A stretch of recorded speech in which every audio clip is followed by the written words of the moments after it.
We're going to talk specifically about gender identity claims now.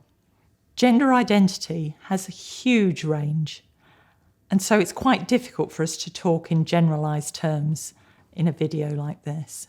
So you need to take from this video whatever matches with your case.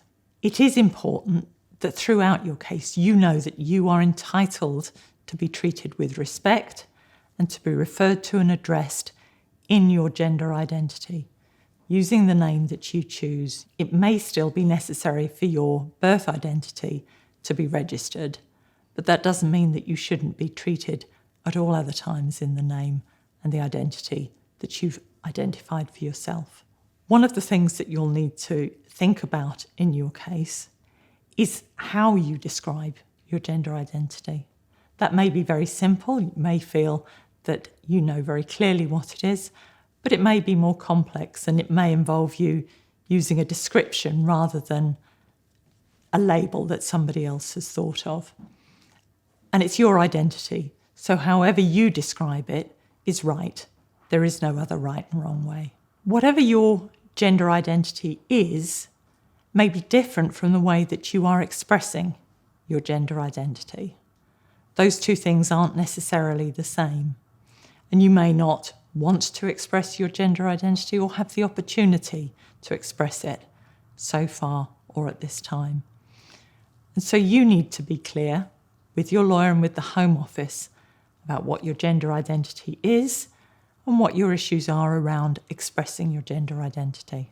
Your gender identity may involve some kind of transition at some stage and might even involve a medical transition, but that isn't an essential part of a gender identity claim. And if anyone tells you that you need to be planning a transition or have had a medical or social transition, that isn't the case.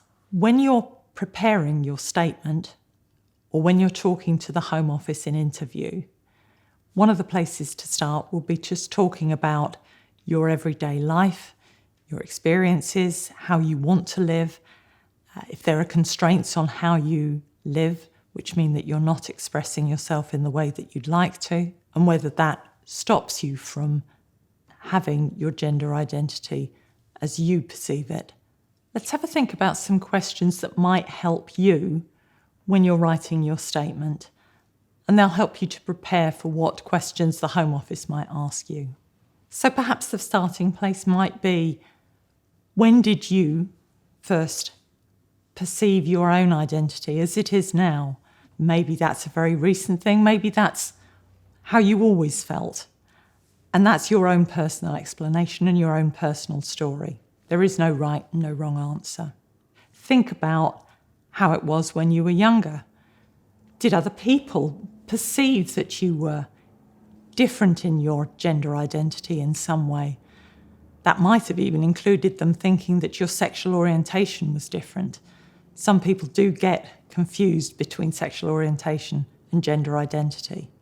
Was there a time when you started to express yourself in a different gender identity from the one that you were born into or assigned at birth? That may not have happened, that may not have been possible or appropriate. And neither of those is the right or the wrong answer. It's just explaining what happened in your life.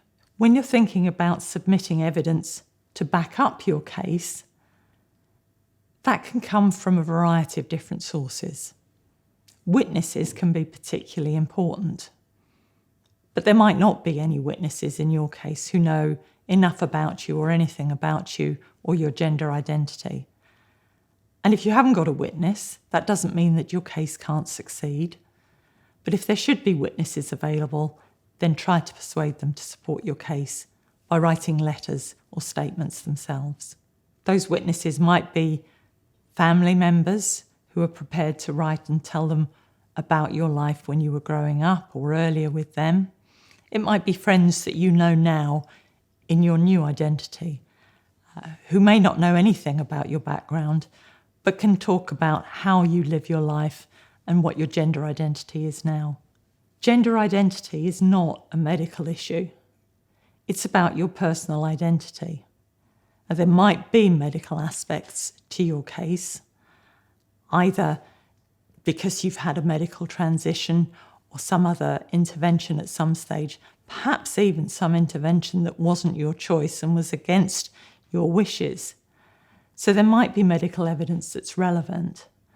But gender identity is not about having a doctor or a psychiatrist say what your gender identity is.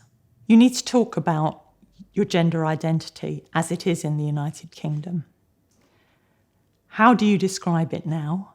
And whether there's any limits now on how you express that gender identity.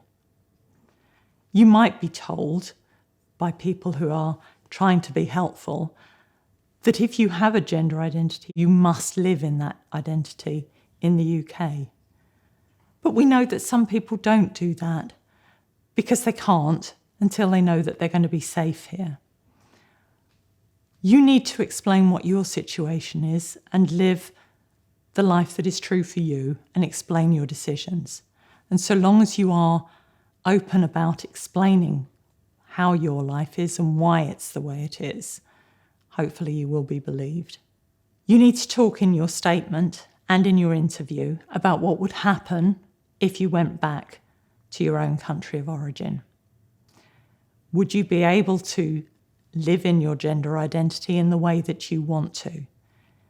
If not, what would be constraining you? What's going to be stopping you from doing that? And how that would make you feel. Those are really important things, because being a refugee and claiming asylum is about what will happen to you if you go back in future. You need to talk about what you think will happen when you go back and who you fear. Your fear may be of the state authorities, the government, the police in your own country, but it might be more specific. It might be that you have a problem with your family and that your family are not accepting of your gender identity. Whatever is in your story is what you say. Again, there's no right answer and there's no wrong answer. But if the problem is from your family or from a smaller group, perhaps your local community, you do need to think about questions like why you can't go and get help from the police. Now, that may seem obvious to you because you may know that the police won't help you, but you need to explain that to the Home Office so that they understand the situation that you think you would face. You also need to talk about whether there is somewhere else you could go and live in your country. You only get asylum in a country like the United Kingdom if you can't be safe anywhere in your own country. So if the problem is from your government, that might extend across the whole of your country. But if it's just from your family or your local community, then you need to explain why you couldn't be safe by simply going somewhere else in the country away from them.